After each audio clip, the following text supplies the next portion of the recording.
Hit Radio, l'essentiel de l'actualité. Le point sur l'actualité sur Hit FM 103 émettant depuis Garoua. Madame, Messieurs, bienvenue à tous. Mayo Danaï, 8 morts et 1 disparu dans le chavirement de pirogue à Yagua et à Vina. Les 2 accidents ont eu lieu de manière séparée.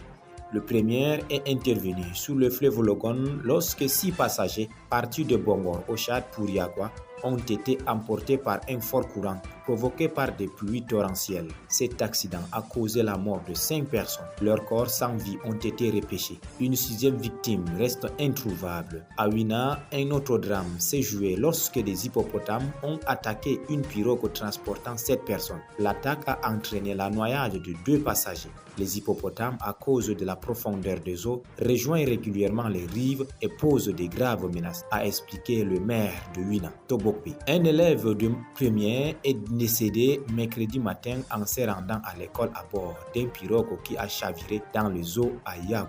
Les parlementaires du Nord-Ouest expriment leur gratitude pour les projets routiers en cours dans leur région. Le 9 octobre 2024, une réunion empreinte de reconnaissance et de gratitude s'est tenue au ministère des Travaux publics, réunissant 18 parlementaires de la région du Nord-Ouest, dont les sénateurs et des députés issus des départements de Bui, Mézam, Momo, Boketunja, Dongamantung, Boyo et Menchum. Cette rencontre avait pour objectif de témoigner de l'impact positif des projets routiers dans le cadre de la reconstruction de la région, qu'il s'agisse des projets de reconstruction et de construction, de réhabilitation ou d'entretien. Les parlementaires conduits par l'honorable Dingum Moussa Bouto ont tenu à relever les efforts entrepris par le gouvernement à l'effet de rendre visible la reconstruction de la région du Nord-Ouest. Ils ont traduit en leurs mots la satisfaction des usagers de la route Babadjou-Bamenda, dont les travaux engagés et quasiment achevés permettent aujourd'hui de booster les activités agricoles, commerciales et les échanges entre la région du Nord-Ouest et les autres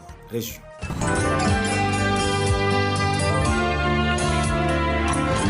L'actualité internationale. Au-delà des frontières camerounaises, au Ghana, levé des préavis de grève illimités après des avancées sur le dossier de l'orpaillage illégal. Une série de 6 mesures comprenant notamment l'augmentation de moyens militaires accordés à la lutte contre le galamseux, l'abrogation d'une régulation qui autorisait l'exploitation minière des réserves forestières ou encore la création de tribunaux spécifiques. Voici ce qu'a promis le gouvernement aux 3 principaux syndicats du pays lors d'une réunion organisée ce mardi. Des actions jugées suffisantes pour que, le lendemain, les organisateurs de ce qui initialement devait être une grève illimitée retirent leur appel à la dernière minute. Une décision arbitraire prise sans aucune concertation avec des autres syndicats qui avaient pourtant rejoint le mouvement. C'est ce qu'a dénoncé l'association ghanéenne des professeurs d'université UTAC. Dans un communiqué publié dans la soirée, l'organisation assure que ces nouvelles mesures ne changeraient pas de celles précédentes réunions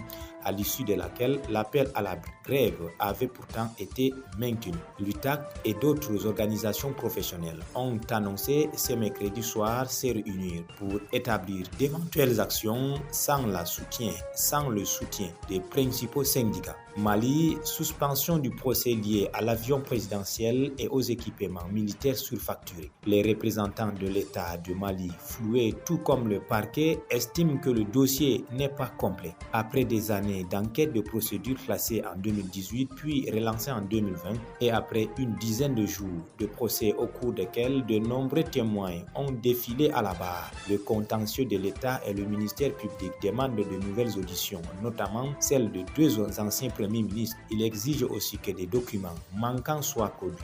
Le tribunal a donc renvoyé l'affaire pour complément d'information auprès de la Cour suprême. Parmi les accusés, des hommes d'affaires et des politiques qui se trouvent hors du Mali, des militaires, dont un ex-membre de l'actuel Conseil national de transition qui a démissionné pour affronter la justice et 2 anciens ministres qui ont tenu à être présents pour, selon leurs avocats, prouver leur innocence. Mohamedou Kamara, directeur du cabinet cabinet du président Ibrahim Boubacar Keïta de 2013-2020, au moment des faits, avait payé l'année dernière une caution pour comparaître libre. Ouare Fili Sissoko, ex-ministre de l'économie, patiente lui en prison depuis déjà plus de 3 ans. C'est la fin du point sur l'actualité sous Hit FM 103 émettant depuis Garoua. Madame, Messieurs, ne décrochez pas car nos programmes se poursuivent. Hit Radio, une info d'avance.